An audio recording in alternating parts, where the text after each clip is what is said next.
Hello guys, welcome to my channel once again. Today I'll be taking you through shock, specifically the classifications of shock based on the mechanism.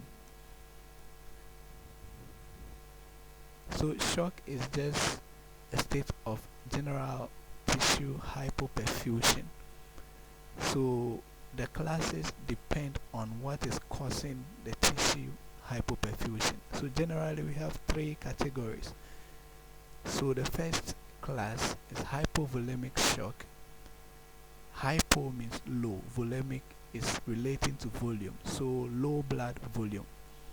Then cardiogenic shock, cardioheartgenic, meaning it's contributing or generating from. So the cardiogenic shock is as a result of a pathology with the heart primarily or around the heart that is causing either reduced pumping pressure or reduced filling of the heart. So look at that later. Then we have distributive shock.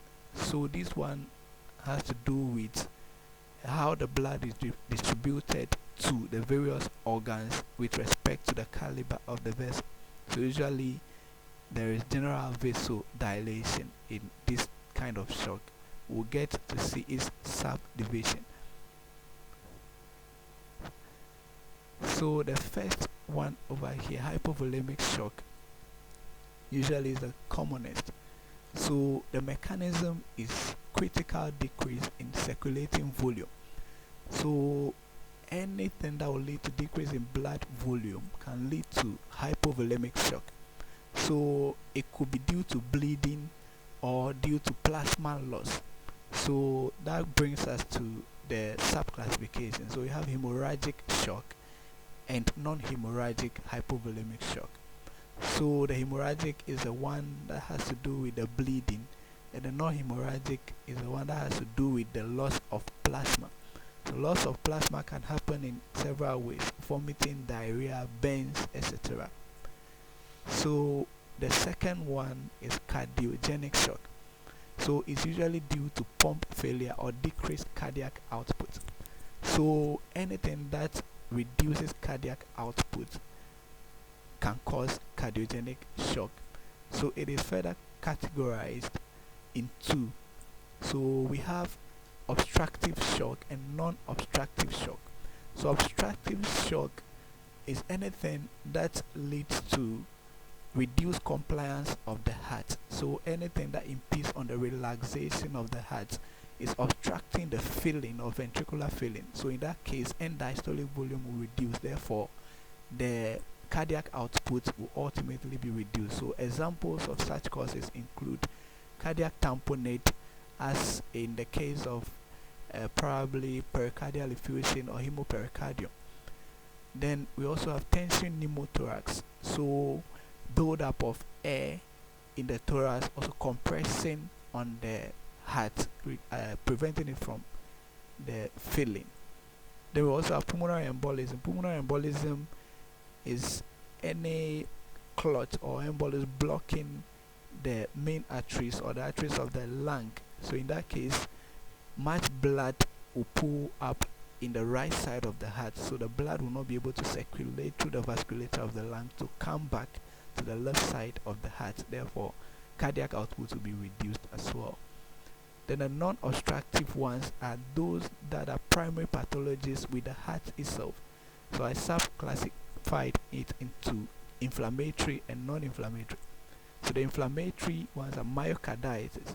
So myocarditis is inflammation of the myocardium. We know the myocardium is the cell, they are the cells, myocardiocytes are the cells that are supposed to give the pumping ability to the heart. So if they are inflamed, their activity is reduced. Then we have endocarditis. When you have endocarditis, you can have valvular incompetence. So in that case, when you pump the blood, when the heart pumps the blood out, it comes back. So less blood ends up reaching the tissues. So the non-inflammatory ones are ischemic heart disease. So when you have ischemia to a part of the heart, probably there will be necrosis or infarction of that part of the heart. So in that case, that part will be non-functional. So the pumping ability will reduce, and that part can as well serve as a focus for abnormal cardiac conduction. So arrhythmias will also arise, which will also end up causing reduced cardiac output. Then we also have cardiomyopathies, which can also contribute to the cardiogenic shock. Then the last type of shock over here is distributive shock. As the name implies, it affects the way the blood is distributed based on the caliber of the blood vessel. When the blood vessel is dilated, the blood pressure reduces, because we know blood pressure is cardiac output times peripheral resistance. So if the blood vessel is dilated, you know that peripheral resistance will reduce, therefore the pressure, the flow rate of the blood will reduce, therefore capillary beds will not be supplied or perfused adequately. So we have three subclasses. We have septic shock, anaphylactic shock, and neurogenic shock.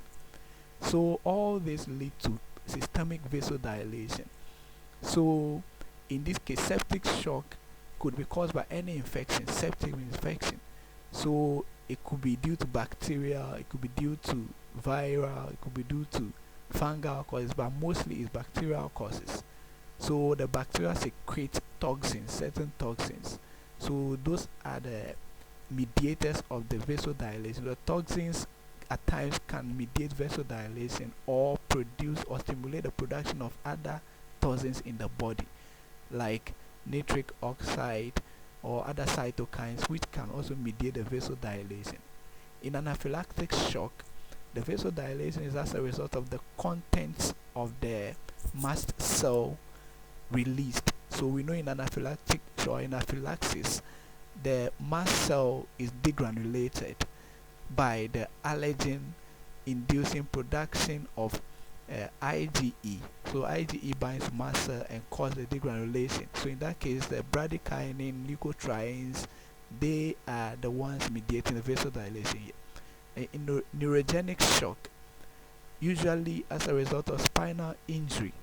So neurogenic shock is also vasodilated. We know we have some receptors, adrenergic receptors on the blood vessels and the heart.